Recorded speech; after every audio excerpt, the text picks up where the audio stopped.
Greetings, greetings, greetings. Seasons greetings, I guess, is the more appropriate way of saying it for this day. Today is the 12th month, which is December the 24th. I believe is what a lot of you are celebrating as Christmas Eve. But for me, I'm going to take these next 3 days off from work to update a lot of videos that I've been promising you guys. And this particular one has to do with plantar fasciitis or plantar fasciosis, whichever one might be the one you're dealing with. Now, this particular picture you're looking at on the screen is the my impromptu video, which you can go back and check out if you like to see how I myself am dealing with this particular dis-ease. But I like to do these videos in the style that I'm doing today because nothing's better than seeing exactly what I'm talking about. You can look at the exact picture. So let's jump right into it. Of course, please like, dislike, and share these videos if you have other people that may want to talk about. If you have any questions, hit me up in the comments. But subscribe, and I promise I'll keep putting out a lot more very, very valuable videos for you. Let's get to it. We're gonna go straight to Wikipedia because I'm a sucker for etymology, and they always usually have, things in there where they go a little bit deep into what the thing is, what the word comes from, and they have some nice little charts already ready for me so that I can show you guys. But plantar fasciitis is a disorder that results in pain in the heel and bottom of the foot. The pain is usually most severe with the first steps of the day or following a period of rest. Pain is also frequently brought on by bending the foot and toes upward towards the shin, which we talked about in another video, that is dorsiflexion, and may be worsened by tight Achilles tendon. The condition typically comes on slowly, and about a third of the people, both legs are affected. Let me stop there. Now, if you watch my first video where I talked about myself, this is what I've been dealing with from doing a lot of running and walking all through this summer. I've been hitting that concrete because, I figure I'm the health guru. I don't need to drive everywhere. And hey, I need to show my clients, show everybody else that I have to be doing more than you guys. But lo and behold, I did not change my shoes enough, and I basically blasted my heel. And right now, my Achilles tendon is inflamed, and I'm dealing with because I also twisted my ankle on one of the heels I was running on. Also, I was in a hurry, going back and forth to work. I didn't clock out, left my phone at work, and I was like, oh, I just ride back to work, run back to work actually. It's 3.4 miles from the house that I was at, if you've been watching my videos. And I twisted my ankle in the first fourth mile. I still had 3 more miles to go, but of course I did it. Twisted my ankle, got all the way back up there, clocked out, got my phone and everything, and I had to limp back. And I've been dealing with that for 4 months. I've been working on my feet. I still kept hooping 3 times a week, Monday, Wednesday, and Friday. But now, I'm at the point where even I too, instead of just teaching others how to heal themselves, I got to heal myself also. So you along with me, let's get into exactly what this thing is. The causes of plantar fasciitis are not entirely clear. Risk factors include overuse, such as from long periods of standing, which is what I do, increase in exercise, or obesity. And I do have clients who have this condition, but theirs is due to being overweight, being obese. It is associated with inward rolling of the foot and a lifestyle that involves little exercise. While heel spurs are frequently found, it is unclear if they have a role in causing the condition. And I'll stop right there because, like I told you, mine is attributed with is consistent with the heel spurs also. And a lot of us in the holistic realm are feeling that that's the body's remedy to try to help elongate that space from that shortened fascia. So let me go back into this. Plantar fasciitis is a disorder of the insertion site of the ligament on the bone, characterized by micro tears, breakdown of collagen, and scarring. As inflammation plays a lesser role, many feel the condition should be renamed plantar fasciosis, and I talked about it in that other video, but we're going to get deeper into it today. The diagnosis is typically based on signs and symptoms with ultrasound, sometimes used to help. Other conditions with similar symptoms include osteoarthritis, ankylosing spondylitis, heel pad syndrome, reactive arthritis.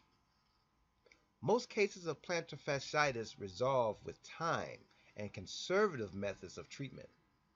Usually for the first few weeks, people are advised to rest, change their activities, take pain medications, and stretch. If this is not sufficient, physiotherapy, orthotics, splinting, or steroid injections may be the option for you.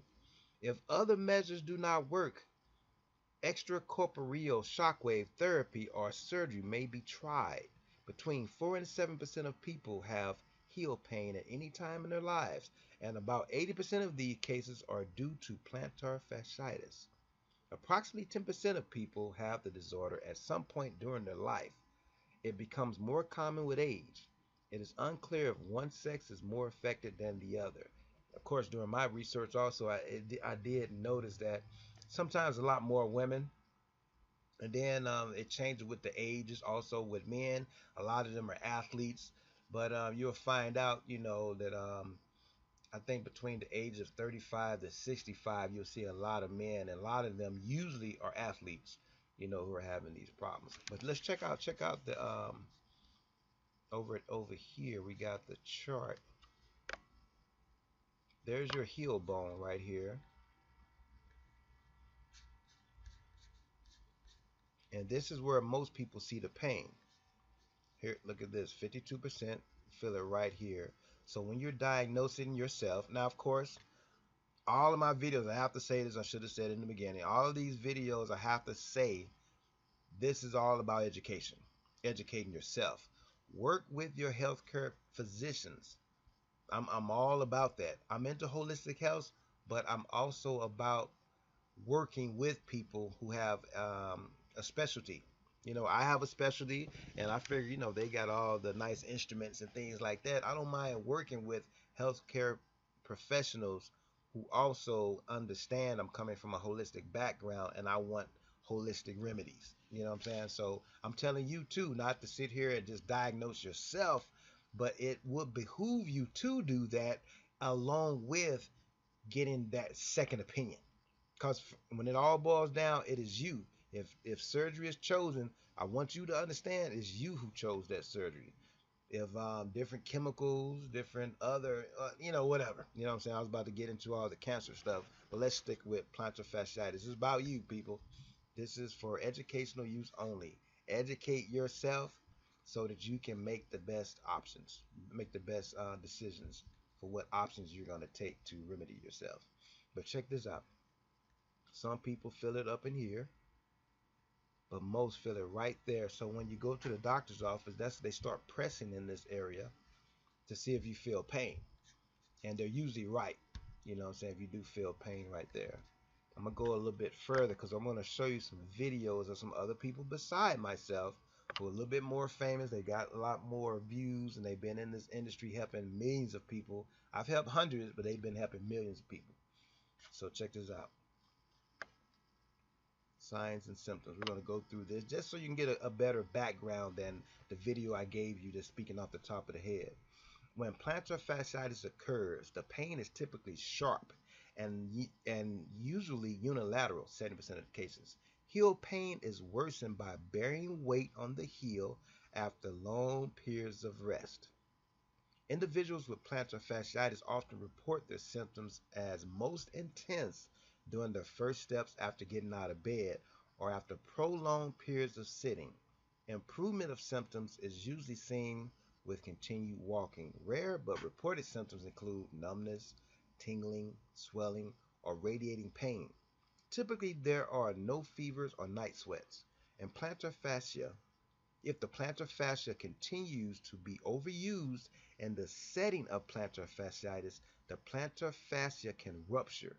Typical signs and symptoms of plantar fascia rupture include a clicking or snapping sound, significant local swelling, and acute pain in the sole of the foot. Now, let's go over the risk factors. Identified risk factors for plantar fasciitis include excessive running, standing on hard surfaces for prolonged periods of time, high arches of the feet, the presence of a leg length inequality, and flat feet. The tendency of flat feet to excessively roll inward during walking or running makes them more susceptible to plantar fasciitis. Obesity is seen in 70% of individuals who present with plantar fasciitis and is an independent risk factor. Studies have suggested a strong association exists between increased body mass and development of plantar fasciitis in the non-athletic population. This association between weight and plantar fasciitis has not been observed in the athletic population.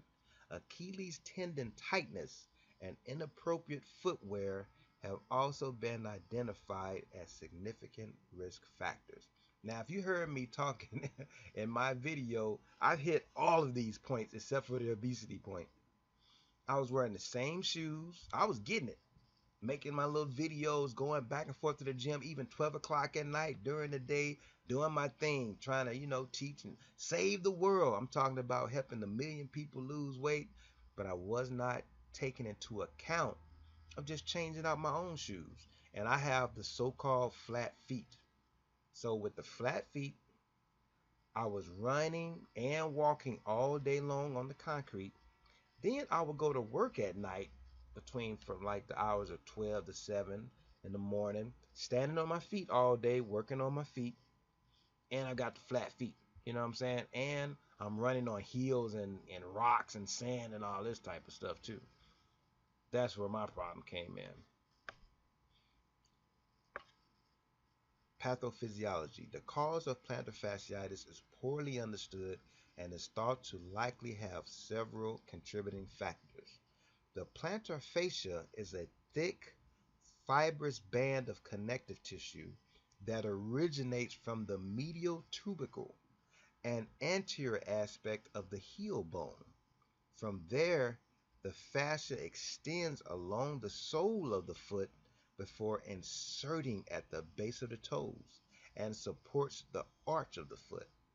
Originally, plantar fasciitis was believed to be an inflammatory condition of the plantar fascia, i.e. the term itis, the term itis on the end of fascia. However, within the last decade, studies have observed microscopic anatomical changes indicating that the plantar fasciitis is actually due to non-inflammatory structural breakdown of the plantar fascia rather than an inflammatory process. Due to this shift in thought about the underlying mechanisms in plantar fasciitis, many of the academic community have stated that the condition should be renamed plantar fasciosis. So now you see what I was talking about in that video about, why there had been changing, thinking about changing the terminology describing this condition. The structural breakdown of the plantar fascia is believed to be the result of repetitive microtrauma, small tears. Microscopic examination of the plantar fascia often shows myxomatous degeneration, connective tissue calcium deposits, and disorganized collagen fibers. Disruptions in the plantar fascia's normal mechanical movement during standing and walking, known as the windlass mechanism, are thought to contribute to the development of plantar fasciitis by placing excess strain on the calcaneal tuberosity. Other studies have also suggested that plantar fasciitis is not actually due to inflamed plantar fascia, which we just talked about, but may be the tendon injury involving the flexor digitorum brevis muscle, located immediately deep to the plantar fascia. And I'm going to get a little bit deeper into that because I want to share with you guys some things that I've been feeling, from my own ankle. So I'm dealing with the plantar fasciitis, and also I was like, see, for me, where most people are feeling the pain in the morning, I'm working all night. So I start work sometimes about 11 p.m. and I don't get off to 7 a.m. And I will start to notice around 3 o'clock in the morning, I start limping a little bit on that ankle. Then I can feel my Achilles tendon swell up, and I'm limping more and more and more. Then at 7 o'clock when I get off, when I sit in the car just for 10 minutes and I get to my house and get out, I can barely walk. And I was like, what is going on? And I've been dealing with this for about 4 months. So, of course, I've been doing my own research and healing myself.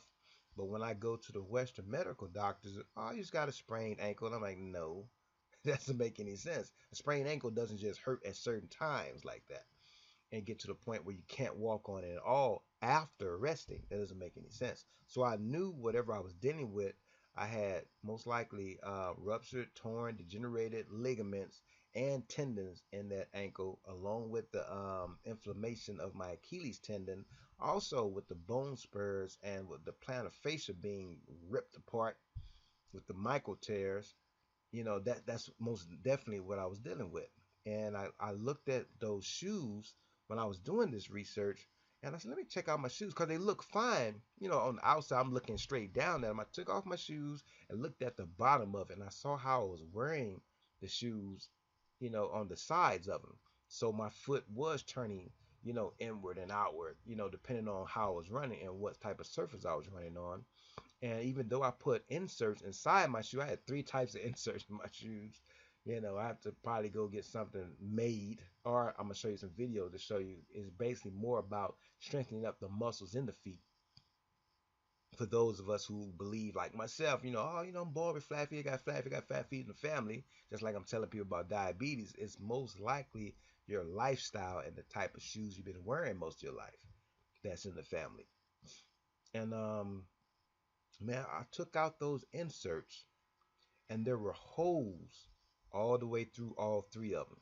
So the way that I was running heel toe, meaning you hitting your heel first hard on the concrete, I was blasting straight through my heel, straight through the bottom of the shoe, straight through three inserts, all the way up my heel. And if you understand the mechanics of how the foot works, you're hitting that heel, which then is connected to that tendon, the Achilles tendon, that goes straight through your calves, straight through the back of your knee, and straight through your hamstrings, and straight up your back.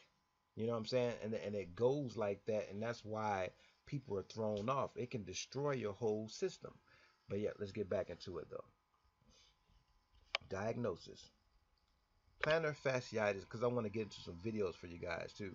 Plantar fasciitis is usually diagnosed by a healthcare provider after consideration of a person's presenting history, risk factors, clinical examination, tenderness to palpation along the inner aspect of the heel bone on the sole of the foot by elicited during the physical examination. The foot may be limited dorsiflexion due to the tightness of the calf muscle. And remember, I was telling you about that because I wanted to bring this up because those are some of the remedies we're going to find out. Dorsiflexion, the dorsal, your toes going up towards your shin due to the tightness of the calf muscles or the Achilles tendons. Dorsiflexion of the foot may elicit the pain due to stretching of the plantar fascia with this motion. Diagnostic imaging studies are not usually needed to diagnose plantar fasciitis. Yeah, when you go into office, they're going to do these type of things. They're going to dorsiflex your foot, put it up toward the shin, and they're gonna plantar flex your foot, plant it, flex your foot face down and see if you get any pain. Because basically what happens is once that fascia gets so tight, and we're gonna see it in a couple other videos too. I'm gonna give you guys a whole lot of information about this subject so you can get remedy from this dis-ease.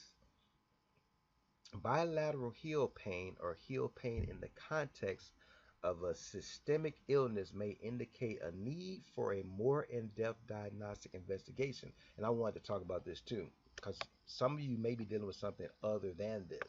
So I don't want you to get out here and do just basic research and think you know what it is. You might have something even more serious. Under these circumstances, diagnostic tests such as a CBC or serological markers of inflammation, infection, or autoimmune disease such as C-reactive protein, erythrocyte sedimentation rate, anti-nuclear antibodies, rheumatoid factor, HLA-B27, uric acid, or Lyme disease antibodies may also be obtained. Neurological deficits may prompt an investigation with electromyography. I'm sorry, electromyography. Myography, yeah, I said it right. Electromyography to elevate for damage, to evaluate for damage to the nerves or muscles. Sorry, I'm looking at the pictures over here. I'm trying to hurry up. An incidental finding associated with this condition is a heel spur, a small bony calcification of the calcaneus or heel bone, which can be found in up to 50% of those with plantar fasciitis, including myself. In such cases, it is the underlying plantar fasciitis that produces the heel plane and not the spur itself. The condition is responsible for the creation of the spur through the clinical significance of heel spurs and plantar fasciitis remains unclear. Now, remember I was saying that a lot of us, are thinking that, since the body, whatever it does, is trying to basically fix something that you did wrong or something that, something else in the atmosphere and the environment that is trying to help you to heal itself, is most likely the body's way of bridging that gap from that tightened plantar fascia. So of course, though, we don't know it for sure. It's not a fact yet, so that's why they're saying it remains unclear. But 50% of people with plantar fasciitis have heel spurs, including myself. Let me go back a little further. Go a little further. Non-surgical. This is where we want to get to the treatment. About 90% of plantar fasciitis cases will improve within 6 months with conservative treatment and within a year regardless of treatment. Many treatments have been proposed for plantar fasciitis. Most have been adequately investigated, and there is little evidence to support recommendations for such treatments. First line conservative approaches include rest, heat, ice, and calf strengthening exercises, techniques to stretch the calf muscles, Achilles tendon, and plantar fascia, weight reduction in the overweight or the obese population, and non-steroidal anti-inflammatory drugs, NSAIDs, such as aspirin or ibuprofen. NSAIDs are commonly used to treat plantar fasciitis but fail to resolve the pain in 20% of the people. Extracorporeal shockwave therapy, ESWT, is an effective treatment modality for plantar fasciitis, pain unresponsive to conservative, non-surgical measures for at least 3 months. Evidence from meta-analysis suggests significant pain relief lasts up to 1 year after the procedure. However, debate about the therapy's efficacy has persisted. ESWT can be performed with or without anesthesia through studies. Those studies have suggested that the therapy is less effective when anesthesia is given. Blah blah blah. Then they go into corticosteroid injections, and you can actually have surgery of the plantar fascia or plantar fasciotomy. Let me see. Plantar fasciitis is the most common type of plantar fascia injury and is the most common reason for heel pain, responsible for 80% of the cases. The condition tends to occur more often in women, military recruits, heel toe, other athletes, older athletes, the obese, and young male athletes. Plantar fasciitis is estimated to affect 1 in 10 people at some point during a lifetime, and most commonly affects people between 40 to 60 years of age. In the United States alone, more than 2 million people receive treatment for plantar fasciitis. The cost of treating plantar fasciitis in the United States is estimated to be $284 million each year. Now, we went through all of that. You see, I skipped over the surgical parts because in the rarest cases, you know, we here at Lorenzo's Scientific Health Store, at my Heal Thyself University, and my Know Thyself University, I, as Professor Lorenzo McCoy, we try to stick with the modalities where the remedies have a lot to do with non-surgical, non-chemical ways of um, remedying the situations that we find ourselves in our lives today. And as you see right here, the surgery part is often considered conservative treatment has failed to resolve the issue after 6 months is viewed as the last resort. Even people that were doing this is often considered after conservative treatment has failed to resolve the issue after 6 months. So people who have been trying to do the ice and resting and all those different things after 6 months, they feel like, okay, we got to do the surgery. The problem that I have and a lot of the other researchers have, I have to look at those cases myself. Were people really doing those things? Did they really lose the weight? Did they really get into nutrition? And as you see, they didn't say anything about nutrition, which is why I do these videos also. So don't just, I don't want to make this thing too long, because I do want to share with you a couple of videos of some other people. Dr. Josh Axe. I'm just going to get it so you can see his name. There we go. Dr. Josh Axe. I'm sure a lot of you have heard of him. If you haven't, he's been out here doing a thing for a while. And I like hearing his story, and I will always share with you guys people that I've researched myself and I trust. When I go and look for information, when I want to help out myself, or my client might come to me with a malady or a dis-ease that I may not have that much information about, I go and look to other people in this industry who might have had people come up to them and they had to do the research, or maybe themselves, they've gone through this also. Now, I'm going to click on a couple of these videos and you can sit back and check these guys out. Please subscribe and like their videos too. That's why I share them with you. It's not just about me getting this information. I want you to see a whole lot of people in this realm who also have the same information that I do, but you might like to hear from them.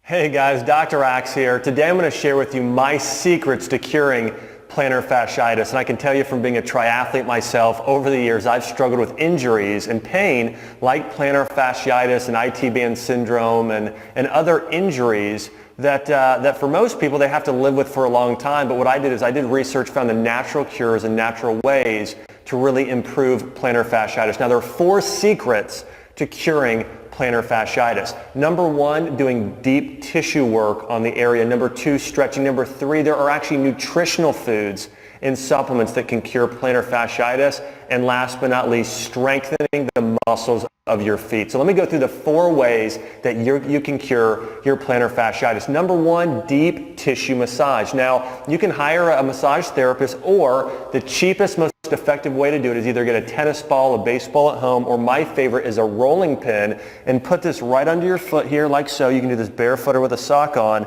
and really just kind of going deep over time, stretching out that tendon. What happens is when you have plantar fasciitis, that tendon and fascia becomes very, very tight, starts to stretch out, just like if you pulled a muscle in your low back or let's say your neck. Getting deep tissue massage breaks up the scar tissue, relaxes the muscle. So going back and forth about 2 minutes at a time, really just getting in that one little area like so. That is the number 1 thing you can do to help cure your plantar fasciitis. And I would do this twice, 2 to 3 times a day for about 2 to 5 minutes. Start off at 2, work your way up to 5 minutes. The second thing you want to do to cure your plantar fasciitis is do deep stretching. So I would go and get a block or get on a set of stairs is the easiest way to do this, and really again find a set of stairs and really just kind of stretch that area, lean up against there. So doing deep stretching of that plantar tendon. The third secret to curing plantar fasciitis, and by the way this is very, very important, is getting certain nutrients in your body that help relax tendons.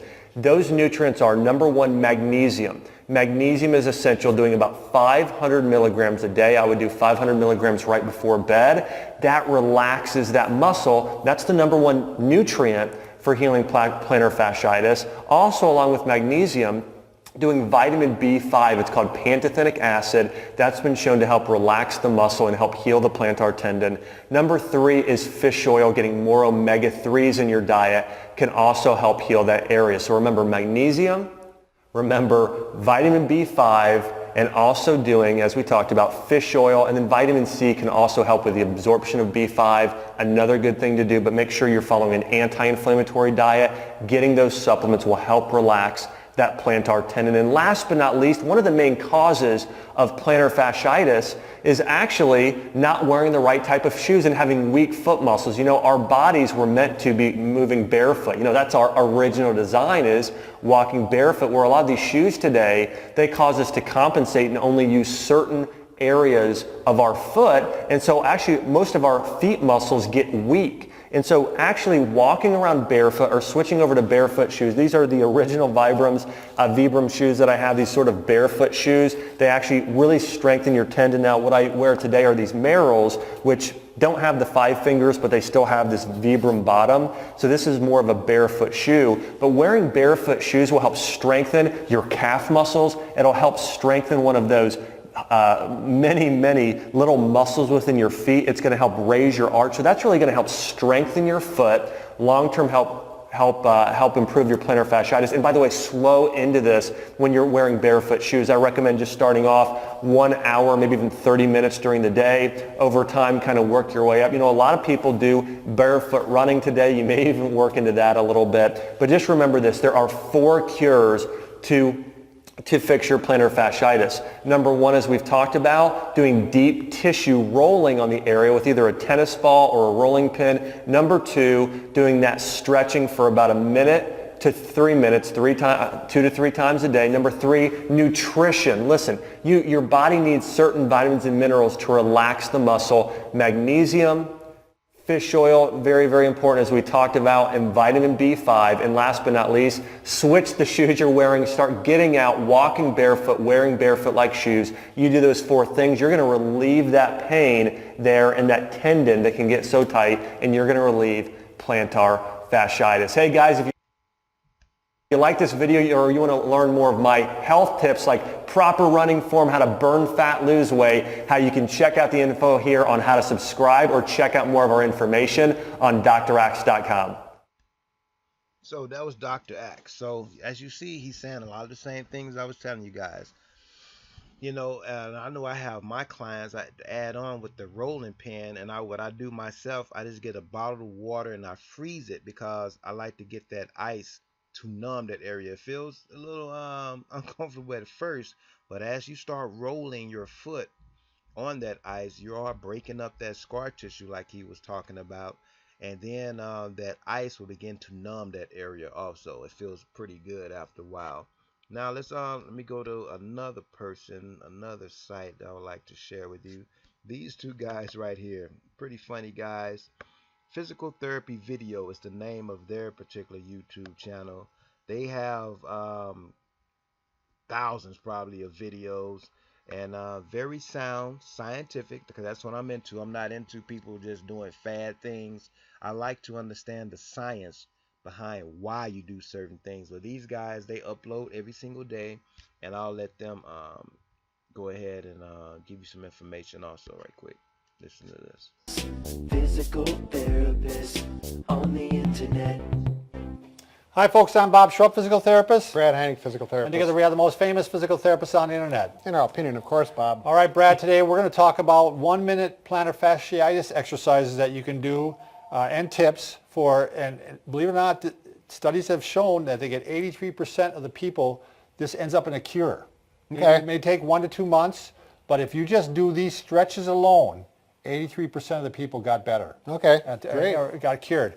But we don't want just 83%. We want more, Brad. So we're going to show you some other things that you can do in additional to that. Right, supplements. That will help out, and the studies have shown that. These are all based on scientific studies. So okay. By the We're way, not just making it up. no, we didn't even By the way, if you're new to our channel, please take a second to subscribe to us. Our subscribe button is here, left of Brad, right, your right side. hit the button, and we provide videos on how to stay healthy, fit, pain-free, and we upload every day. Say no more. All right, let's start off with the stretches, Brad. Easy to do. There's a lot of different ways you can do them. Sure. Let's start off with probably one of the simple ways to do is actually just when you wake up in the morning. And by the way, before you get out of bed in the morning, you do want to put shoes on or slippers on. You don't want to walk. You know, the band has been tightening up all night long. Right. And when you step on it, that's when you get that owie pain. Right. The tissues tighten up overnight, and if you step on it, they just stretch really quick, and it hurts. All right, I took my sock off just so you could see better. I know things are kind of gnarly. Yeah, here, this is pretty. But you're going to basically grab the forefoot here, and you're going to stretch the toe and the foot at the same time. Do you see how I'm doing that, Brad? Yep. So he's extending all the toes. Yep, I'm pulling the toes like this because the plantar fascia does extend into the toes through the tendons, and I'm also pulling the foot. So he's pulling that ankle up, and all the tissues under in here, you're going to feel that stretch. And you may not be able to do this really quick. You may have to work into it. You might have to work into it. You may even do a little bit of pressure on, pressure off, Yep. pressure on, pressure off. All this is going to, again, get you prepared for taking that first step in the morning. And this is a great stretch you can do throughout the day. I mean, you could literally do this every hour, Brad. You have to take your shoe off, though, huh? Well, no, now we're going to show you some variations. Oh, okay, good. Let's say you're sitting in a chair, Brad, and because that is what a lot of times people find is that after they've been sitting for a while and then they get up, Yeah. and it's like you're re-tearing those tissues again. So You want to go after it slowly and a little more gently. right. So what you can do, and you can have your shoe on in doing this, but again, I'm going to have it off just so you can see better. You can just put your foot back like this, Brad, and again, I'm stretching the toe, and I'm leaning forward like this. Yep. So right in here, you can see, especially the great toe or the big toe is getting the most extension and so on. But you'll feel it. This is one of those stretches you're going to feel. And then if you really want to get a little crazy, Brad, you can actually go down all the way like this. Yep. And stretch like that. Right. This is something you work into. Use good judgment, and let your body talk to you. Now and listen to it. Yeah. Now you can do it on a mat like this too. Do you want to show that one, Brad? Well, you got that on, so you really can't show. Well, this is just, a quick excerpt. I just wanted you guys to see that a lot of the same information that I'm talking about, you're hearing a lot of the same things come into play. Why people are feeling that pain first thing in the morning, different stretches. And for all of my clients, and if you've been watching my videos, always refer to a great back book that I found that called Wharton's Back Book. And even though we're not talking about the back right now, we really are. You just don't know it. When you're talking about the feet, you're talking about the feet, the tendons, the calves, the thighs, the knees, all the way up to your the whole spine up to the back of your neck. All of them are connected. And it happens like dominoes, right? One after the other. But that particular book is one that I stress because they're very good at teaching about how to isolate different muscle groups and stretch and strengthen each muscle group through the tendons, ligaments, and muscles and the joints. And I want you guys to see a couple of these people. I would like for you guys to subscribe to them also. Physical therapy video. These guys are always putting up a lot of great stuff. But let's keep going. Also, here's another person. I haven't watched a lot of his things, but this one's a pretty good one too. What's his name? Dr. DeFabio. All right, let's check this one out. We can treat plantar fasciitis successfully in the office, and it works real well because we use an interdisciplinary approach. In plantar fasciitis, inflammation along the bottom of the foot. First step is to make sure there is no joint dysfunction, pathomechanics in the foot where the foot, ankle, knee, or hip need to be adjusted, so some chiropractic care. Updated. So let's check out the updated video. Since we are here. Fixing plantar fasciitis forever. We talked about the exercises, but we didn't show them. So today we're going to show you the exercises that you need to know to fix plantar fasciitis forever. There's 3 regions you have to address: the bottom, the middle, and the top. Let's get started. Amanda, turn sideways for me, please. We need to look at the bottom first, which is the calves. They need to stretch and strengthen. To stretch the calves, you do basic runner stretches. Push the hips forward to stretch the gastrocnemius. Come on back, bend the knee, drive forward. Keeping that knee bent will get the lower, the soleus. You must do both stretches for the calves, but they're still not strong. They're weak and tight. So to strengthen the calves, step up on the stool for me, please, Amanda. We do eccentric calves. Go up on your toes. Hold, 1, 2, slowly go down, 3, 4. Eccentric release, lengthens and strengthens at the same time. Go up on your toes, hold, 1, 2, slowly go down, 2, 3, 4. That's going to lengthen and strengthen the calves. However, you also need to strengthen the middle region, the glutes, the butt. The gluteus medius muscles are essential to strengthen to fix plantar fasciitis forever. I like glute medius proprio kicks. Amanda, well done. She's got her exercise band on. Now she's going to show you, you hold on, it's not a balance test, and little proprio kicks we call them. 45-degree angle back, not straight to the side, not straight to the back, isolating the gluteus medius, essential to fix plantar fasciitis forever. However, if we follow the kinetic chain, the fascial chain of the plantar fascia, it goes all the way to the neck. So we also have to address the neck. The deep cervical flexors are the next muscle group that we need to address.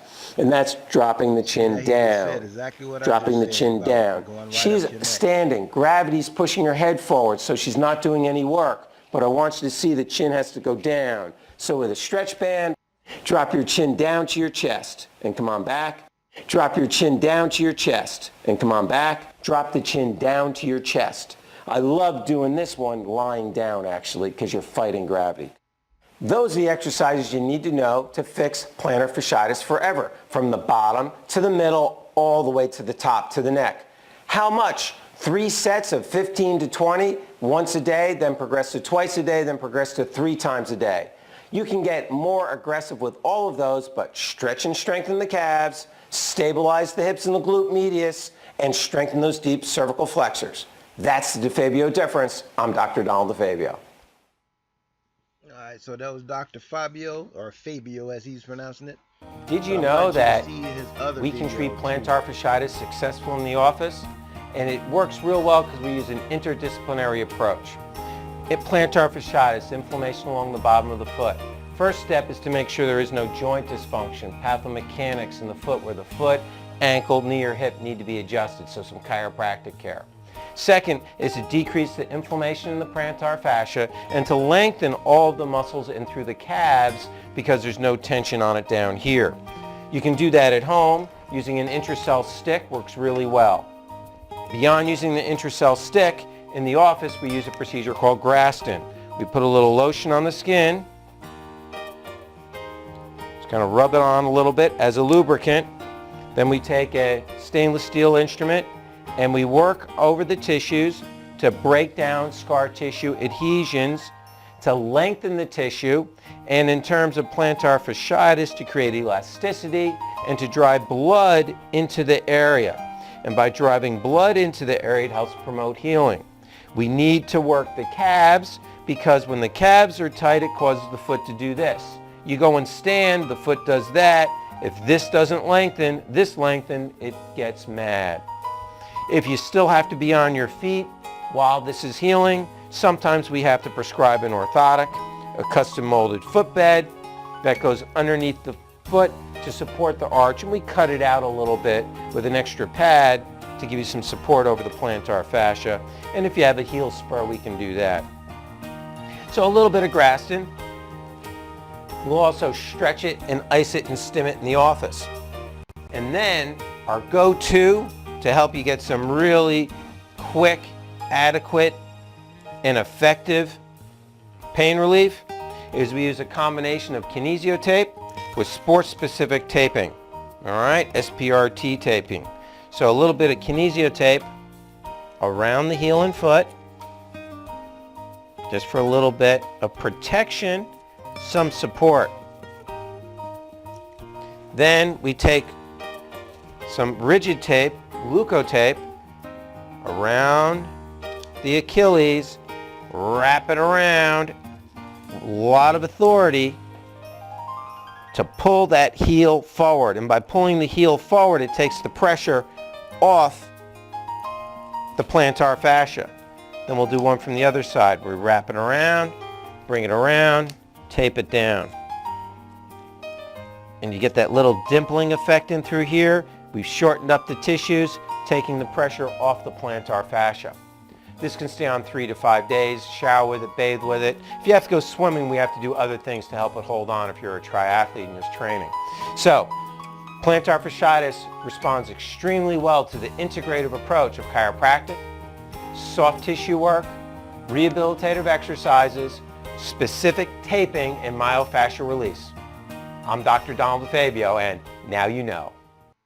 No, Did you think know was that? a pretty good one. Also, let's keep going. So I want to give you a lot of information so you guys can start getting this stuff taken care of. Here is one from Dr. Bergman. I just wanted to go over this little part because he actually has another view when concerning orthotics, which are the little implants that you can get put in your shoe that can get custom made, or like I told you, like I went through like 3 of them all at the same time. I had them stuffed in my shoe, which is too much. You shouldn't have that many, but I was having such a problem, which I should have known that, I should have just found some good shoes. But yeah, it's hard for me to find good shoes when you wear a size 17 and 18 and you got wide feet also. So I wanted to talk about this. Hopefully I have it at the point where he talks about, and I think it was him talking about it, that everybody's born with flat feet. Every single baby's born with flat feet, and as the baby starts walking and stuff, you start to get that correct arch.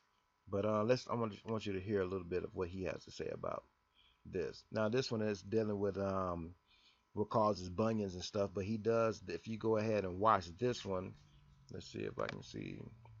Here is the guy who interviewed him is from Extreme Health Radio. But this is Dr. Bergman talking, and I've seen a lot of his things doing with chiropractic work and stuff like that. And Dr. Bergman, I've seen a lot of his videos when I was dealing with my own back problems over the last 2 years, and I've seen a lot of this. Is how I found out about him. But here we go. Press play. So aside from, I mean, are the flat feet and the bunions related in any way to each other? Because I know they have the same sort of causes and same sort of correlations to the rest of the body being out of balance, but is there a relationship to each other with those things? Do people that have flat feet have a higher tendency to have bunions, or vice versa? One precedes the other. It does. Yeah, you've got arches in the foot, and it's kind of fun. When you were talking about the Aboriginal cultures, I was thinking of this one gal. She's 75, and she is so animated. She's so cute. And she always takes her shoes off and says, "Look at my pretty feet." She's all proud of her feet. Yeah, I mean, you just want to hug her. Yeah. But first, the foot flattens out. Okay. And then, luckily, you've got secondary and redundant systems in your body. There's a band on the bottom, that's called the plantar surface, and it's a fascia. So we call it plantar fascia. Duh. Okay. Okay, now, if the muscles are weak, bam, that fascia, which is supposed to be only utilized like when you're jumping or springing or landing on something. It's like a secondary spring system located inside of the foot. That, if the muscles are weak, then that thing is constantly being used. So it inflames. So then you get this plantar fasciitis. Okay. I had that for about a month. Woo! Did you really? Oh yeah, that's right. When I was standing doing hair a lot, and I feel like I've had that recently, it's but I do so painful. Rebounding a lot. But it's not the rebounding. Okay. It's got to be compromised or weak intrinsic muscles of the foot. Okay. So walking barefoot in the grass, barefoot in wet sand, so you've got an uneven grounded surface. Okay. But you got to stabilize the pelvis and restore the nerve supply to it. Okay. So get your butt up to my office, and we'll get. Yeah, it's been years for me, but I'm sure we need to get our butts up there anyway. But. Definitely. Yeah, and so by restoring the nerve supply, but also you got to look at the mechanics of the calf. Okay. So many, and this I get teenagers all the time that are going nuts. We give a little tiny block of wood that's it's a piece of a 4x4. Oh, we have it, and I use it. It's one of the things that allows me to keep doing my stand-up desk. Because when I have that, I stretch my calf. Below your, yeah. Oh, I love the thing. It's just a piece of wood, but it's amazing what it does. A magical. Yeah. It's a block of 4x4, custom built and custom cut. Okay, no, I cut it in 6-inch lengths. Yeah, custom built, lacquered, finished, painted. We stamp on it. Place foot on block, heel on ground, 1 minute, bend knee over toes. Yeah. I mean, that's the stamp on it. That's super the easy. instructions. Very easy, but in the calf muscle, that's where the soleus is. There's everyone knows the Achilles tendon. The other name of the Achilles tendon is called triceps serrae. Okay. Because there's 3 muscles attached to it. Everybody knows the right leg gastroc, but it's the soleus inside is called the soleus pump. It has veins inside there. So every time that foot bends down and flexes up, there's blood flow going to it and blood flow going away to it. So if you have good gastrocnemius function, you've got good blood flow to the foot. Now here's something. You get sedentary lifestyle, compromised nerve supply to the foot, you're completely altering the gait, the leg swells up. And that's why I'm telling the doctors, look at the swelling of the ankle, look at the swelling of the calf, because that's going to be completely altered mechanics. When you're walking, you've got to have this beautiful biomechanics spring-like motion. If the calf isn't working right, foot flattening out, plantar fasciitis, by gosh, you don't need an orthotic unless you've had toes cut off. Right, right. And I'm literally in almost 22 years of practice now, I've only prescribed 3 orthotics. Wow. And there were people who have had frostbite one guy had his toes cut off in a motorcycle accident, but the other had frostbite. Wow. Yeah, so unless you got altered mechanics like that, you really don't need them. Would you need to have, I dropped a weight on my toe when I was working out at the gym, and I was only wearing sandals, and they almost cut my toe off. Oh. So hanging there by would I have, I know it's barely hanging on. But would I have needed an orthotic if they cut the toe off? Yeah. I would have. Okay. More than likely. Okay. And what you would do, you would see how the muscles, if the arch of the foot is altered, if it's just the end of the toe, you may be able to survive with it, but you really need the toes to flex. Okay. When you're in certain phases of gait. Thank God I didn't have it cut off. I wonder if that could affect your back. I'm sure it could affect Totally. even having it on there. Weird. Yeah, that's true. Why you were remarking about my footwear choice today. Yes. The Vibram. The Vibrams. Yeah, the toe shoes. Yeah. I walk around with the consistent mechanics of barefoot all the time. What we need though is Vibrams that are grounded. Wouldn't that be a good idea? Do they have those? Ideal. I don't know. All right, but like you saw that he was getting into talking about those Vibrams again that Dr. Josh Axe was talking about. And I'm going to end off here with a little bit more video just so you guys can really get a lot of information about what I was talking about. I wanted to be more than just me throwing on the laptop and you seeing this ugly mug all the time, this guy right here.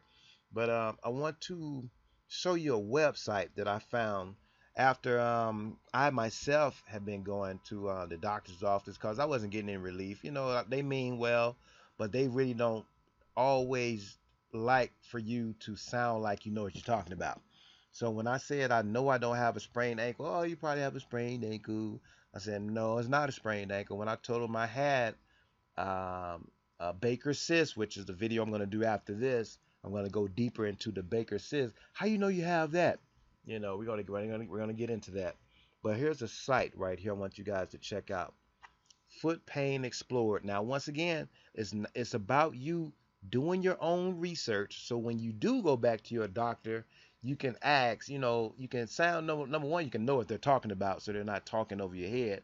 But you might be able to suggest to them that, you know, I want to try this. I want to try this other approach. Before we do that surgery, you know, maybe we can try something else. And I want to show you guys something.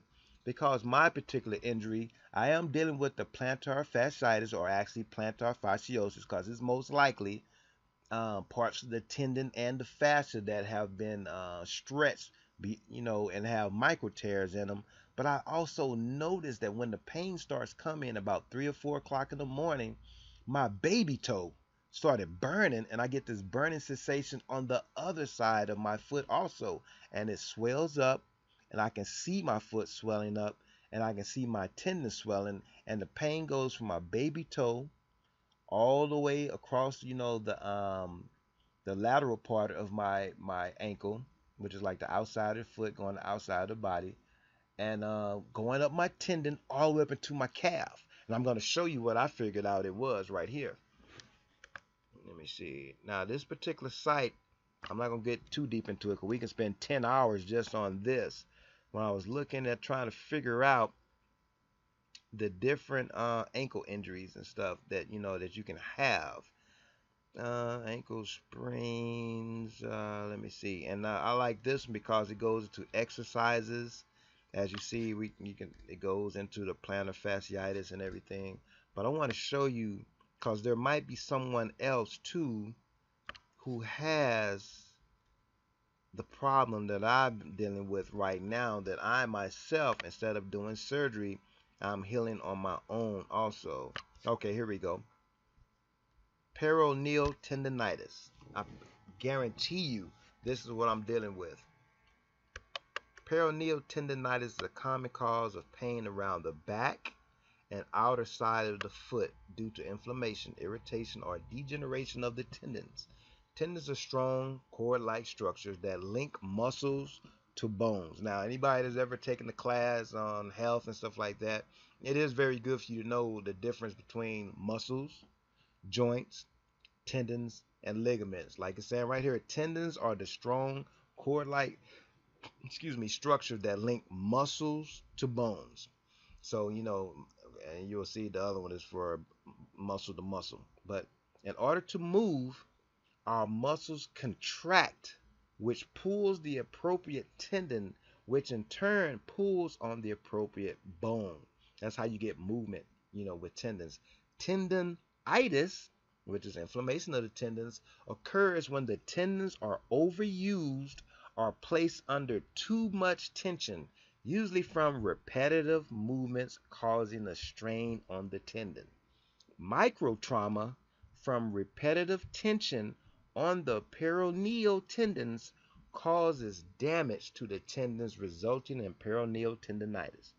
There are two peroneal muscles, peroneal longus and peroneal brevis. Now, of course, if you speak in different language, obviously you speak English, longus is like long, but brevis, just like brevity is short, you know.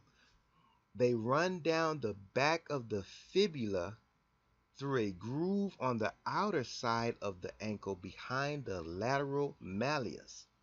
The tendons then split with the peroneus brevis inserting into the base of the little toe bone, the fifth metatarsal. Now check that out. I guarantee you that's why I'm feeling that pain going to my baby toe. It feels like it's at the tip of my toenail. And I'm like, what is that? If I feel it like the nerve endings going all the way to the end of my toe, all the way up to my calf, and then like I'm saying, like you're saying, the outer side of my foot begins to swell, on the same side of that baby toe, all the way on the top part of the top side part of that foot, and I feel it all the way up through my Achilles tendon, all the way up through my calf. So that's why I know this particular tendon is having a problem, most likely the micro tears, and that's exactly where I hurt myself on that heel when I was going back to work very fast.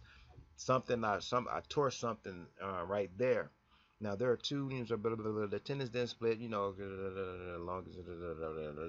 toe, the first metatarsal. Okay, their job is to pull the foot and toes downwards, known as plantar flexion, and to turn the foot outwards, known as eversion. What causes peroneal tendonitis? There are four main causes of tendonitis in the peroneal muscles. One, overuse, and I most definitely overused them. Overuse is the most common cause of peroneal tendonitis. Sudden increases in training levels, inappropriate footwear, or poor training techniques tend to be to blame. Runners who frequently run along slopes, cambered roads, uneven surfaces, which causes the foot to excessively roll out into eversion, are more prone to peroneal tendonitis. Sports such as basketball, which is what I play, football, and gymnastics, or anything requiring quick pivoting movements are also commonly associated with this dis-ease. Ankle sprain. You may also be prone to peroneal problems if you have suffered from recurrent ankle sprains due to weakness and injury around the ankle. So I did the overuse part. I sprained my ankle on that heel. And also, as you see, number 3, abnormal foot position. Typically, if the heel is turned inward slightly, known as hindfoot varus, or you have high arches, you are at increased risk of peroneal tendinitis, as these make the peroneal muscles and therefore tendons work harder. Muscle imbalance. Tightness in the calf muscles and weakness in the calf and peroneal muscles can lead to tendinitis. Visit the calf exercises section to find out the best way to strengthen and stretch the calf muscle. And they have some very good techniques. All the things we're seeing, but they have it on this one nice site. People suffering from peroneal tendinitis tend to complain of pain around the back and outside of their foot, like me. It will most likely be tender to the touch, which it is. Pain tends to come on gradually over a few weeks, months, gets worse with activity, and eases with rest. The pain often tends to be worse first thing in the morning. And for me, first thing in the morning is after I've been working all night and closer to the time that the sun is starting to come up, that's when it starts, being painful for me. Then after, of course, like I tell you, I get in the car, which is resting, but it's also at an awkward angle for my ankle, sitting in the car. Then when it's time for me to get out, I can't walk. It may also hurt to turn your foot inwards, known as inversion. Treatment options. It can take a number of months for the symptoms of peroneal tendinitis to fully settle down, so effective treatment is vital. Rest is essential to avoid any activities which aggravates your symptoms to allow the tendon to heal properly. Like me, you got to stop playing ball for a while and just lift. I can lift on my upper body, get my body nice and ripped again. But man, I surely do love going and playing that ball, but I have to stop for a while. Failure to do so will result in longer healing time, which is why it's been 4 months for myself, because I kept playing Monday, Wednesday, Friday. Ice. Use ice regularly to reduce swelling. Find out how to safely and effectively apply ice in the cold therapy section of this site. Compression. Wearing tubic grip compression bandages or a support brace to help reduce inflammation. And I might go ahead and do that. I never really wore braces and things like that, but I'm gonna go ahead and I'll go ahead and make it happen. It's something I would tell my clients to do. It's just I gotta get off my high horse and go ahead and understand that I did injure myself, and I need to take better care of myself while I'm taking care of everyone else. Elevation when resting. Keep the ankle elevated higher than the heart. 5. NSAIDs, non-steroidal, we all know the drill with this one. Everybody's taking some type of steroidal inflammation, like ibuprofen or what's the other, naproxen or something like that. Talk to your doctor about taking non-steroidal anti-inflammatories, such as ibuprofen, to reduce the pain and swelling. 6. Exercising, doing strengthening and stretching. And I want to emphasize this, people, because a lot of people still aren't getting the strengthening and stretching part about exercising. We're just thinking about strengthening. But we don't get that different muscle groups, they work in contrary to each other on purpose. And while you're stretching one, you're actually contracting the other. I'm sorry, when you're stretching one and doing the different contractions, the opposite muscles, they relax. So a lot of times you think you're a muscle that needs to be relaxed, you start stretching it, which is not what you're supposed to do. You're supposed to stretch the opposite muscles so that muscle finally can get some rest, and relax. And when you do it back and forth, then you get into the realm of strengthening. Like I was always talking about the Wharton's back book. You have to go and find my video on the Wharton's back book where I go a little bit more in depth talking about that. For the calf and peroneal muscles will help reduce the tension on the peroneal tendons. This will help speed up healing and time and reduce the chances of the condition reoccurring. Change training structure. Don't overdo it, especially when trying to increase your activity levels. Follow the 10% rule. Only increase your training levels by a maximum of 10% per week, be it intensity, frequency, or distance. If you're a runner, stick to flat, smooth surfaces. Orthotics. If your tendonitis is due to abnormal foot shape, it often helps to wear inserts in your shoes to correct the deformity. Don't do what I did, and I threw a lot of them in there at once because I was doing a lot of running and stuff like that. I had none in there in my shoes, and I was like, man, every time I finished hooping, I've had a good game, but man, my back would be swelling up, my knees would be hurt, and my feet would be swollen, like they're bleeding inside. And I'm like, oh, there's just the natural flat feet. I'm just naturally flat-footed. But then I was like, man, I'm tripping. I need to go ahead and put some inserts. I went and got some over-the-counter inserts. I got a couple of different ones, stacked them all in there, and I felt great. But I know they weren't the right ones because I just felt the softness from it, but I was not getting the proper support. So I was able to run a little bit farther, and I played a lot more games, and my feet didn't swell up as fast, but I was still throwing off my gait, my running, and like that chain we were talking about from your heels all the way up to the base of your neck, that was most definitely thrown off.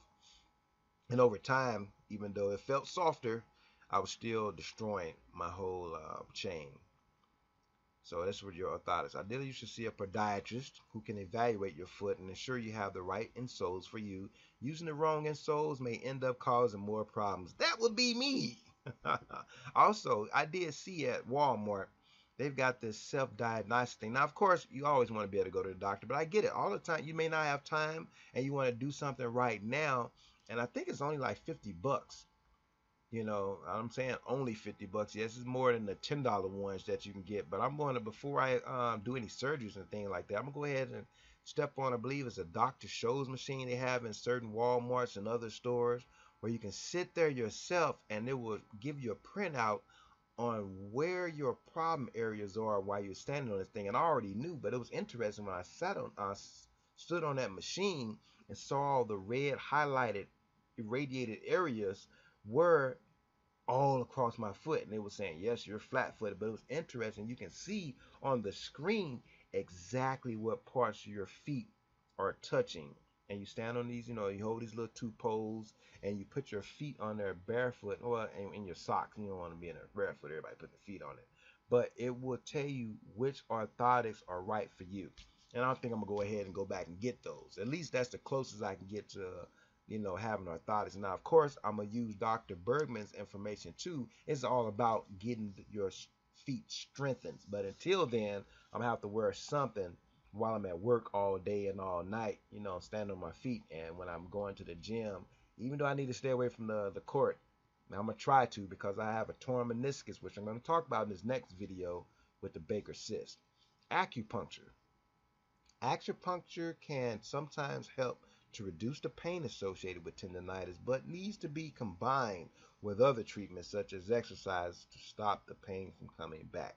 Physical therapy. This may include joint mobilizations if there is stiffness of the bones of the foot, taping to improve foot position like we just saw, and that's mobilizations, and ultrasound to reduce inflammation and promote healing. I just wanted to show you this site because I think I might keep it up even for this next video. And as you see right here, tendonitis can occur in a number of places around the ankle and foot. Because see, we forget about that. We all know about the Achilles tendon, but we forget about all the other tendons. So when I was like, man, what is this? What's this problem? I know I have tendonitis because I'm feeling the massage of my tendon, but I was like, why is it swollen on the other sides of my feet? Why am I feeling my baby toe? So visit the foot tendonitis section to learn about different types of tendonitis, including Achilles tendonitis, extensor tendonitis. There's a number of other causes of pain on the outer side of the foot. If peroneal tendonitis isn't sounding quite like your problem, visit the side foot pain. This is an excellent site I want you guys to check out. That's why I'm showing you this one. But this video has been going on for a while, so I want to go ahead. I'm going to end it right here. So I think we did a nice job of going in. Please, like, share, comment, tell me about other videos you want me to go in depth. And these are one of the videos I like to do where I like to do the research for you. and I still show you where I'm getting information from, so you know it's not me just making up information, and I'm not just going to just anybody. I'm going to doctors, researchers, people who really are about this subject and who have probably even had a lot of these maladies, these diseases, and they find cures for themselves, home remedies for themselves and their clients that really work. That's what I'm all about. Once again, this has been Professor Lorenzo McCoy. Thank you guys for listening. Subscribe, share, and have a blessed day. Peace.